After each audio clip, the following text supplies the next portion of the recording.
Hello, I'm Evan Brand, certified functional medicine practitioner and nutritional therapy practitioner.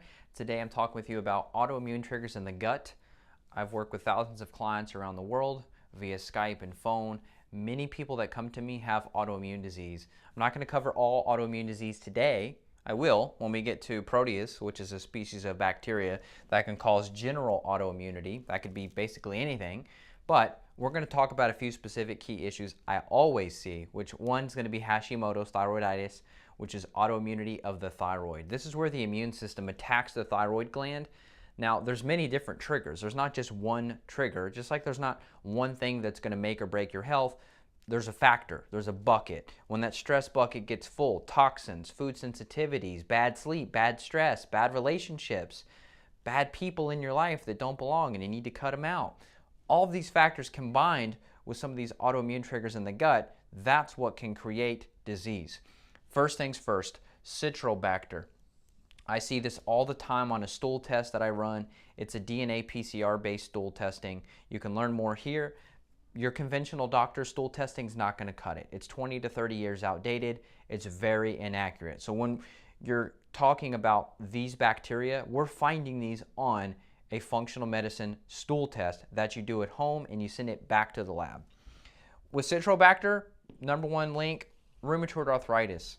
If you or a loved one's been diagnosed with RA, there's a high probability that they have the Citrobacter species in their gut. If you just work with a functional medicine practitioner like myself, you use specific herbs and remedies to heal up the gut and get rid of this bacteria and fix the leaky gut situation that all of this is going to be leaky gut. All of it. Proteus, Yersinia, Klebsiella, Citrobacter, even Candida, parasite infections. These can all be autoimmune triggers, but I'm just focusing on the specific ones today. Klebsiella, number 2. Ankylosing spondylitis. I just actually got off the phone with a woman who has this condition. I guarantee she's got Klebsiella in the gut, which is why we're going to run a stool test and figure it out. Number 3, we've got Yersinia. Could be a couple things here with the thyroid. You've got Graves' disease and you've got Hashimoto's. I'm seeing a lot more Graves, but Hashimoto's is still going to be number one most common thyroid condition. In fact, more than 90%, more than 90+% of hypothyroidism, low thyroid cases, this is going to be primarily women too, with excess weight, excess body fat around the hips. Number one cause is going to be Hashimoto's. Hypothyroidism typically doesn't just happen on itself. Now, yes, there are nutrient deficiencies and other factors, but usually there's a link to Hashimoto's, and then the answer or the question becomes, why? The answer could be Yersinia, Klebsiella, Citrobacter. I've seen all of these issues in a Hashimoto's case.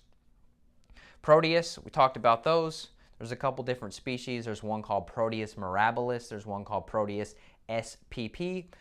General autoimmunity, I mean, who knows? The research isn't clear on what all autoimmune conditions could result from Proteus, but we know that it's going to be a lot of them. Next, we've got H. pylori down here. I actually had H. pylori myself. That was part of my healing journey, is finding and then removing it. So H. pylori, it's a bacterial infection. Now, why H. pylori is such a big issue is because it suppresses the production of hydrochloric acid. You've got cells in your gut called parietal cells. These cells basically get downregulated or even killed by the H. pylori bacteria. Many people, up to 50% of the population, has H. pylori. Some people are more symptomatic than others. In the worst manifestation, it can create stomach cancers. It can also create ulcers. Most cases of ulcers are caused from H. pylori. It does a lot of damage to the small intestine, the lining of the stomach as well. You really have to work on healing up the leaky gut situation that we know happens due to H. pylori. So why this could be an autoimmune trigger bacteria is because if it lowers your stomach acid, that's going to create undigested food. Low stomach acid, or the technical term hypochlorhydria, this is going to create a great environment for bacteria, fungus, yeast, and parasites to thrive, because what's better than undigested food for these bugs? It's like the best nutrition for them. Your lack of good digestion, they love it. They feed on it. And then lastly, we've got Epstein-Barr. Now, Epstein-Barr You probably have heard of mono or the kissing disease. Most people, probably 9 out of 10, just based on my client population, has Epstein-Barr. Now, I've recently heard a talk from Dr. Diedrich Klinghardt. He's a medical doc who works with a lot of patients with Lyme disease. He mentioned that talking on the cell phone and getting exposed to the EMF from the phone was enough to reactivate a dormant Epstein-Barr virus in the human population. So I've done videos on EMF that you can check out, which is why it's important to mitigate that. A little bit off subject for this video, but if you've got Epstein-Barr, that's just another factor. If you've got Epstein-Barr plus H. pylori plus Proteus plus Klebsiella plus Citrobacter, we didn't even hit on parasites, so I'll link that video there. You've got a recipe for autoimmunity. The good thing is, you may not be able to quote-unquote cure yourself of autoimmunity, but you can remove as many root causes as you can and put that thing into remission and get your life back. So this is Evan Brand signing out. If you'd like to schedule a call with myself, discuss your health symptoms and goals, just click on screen.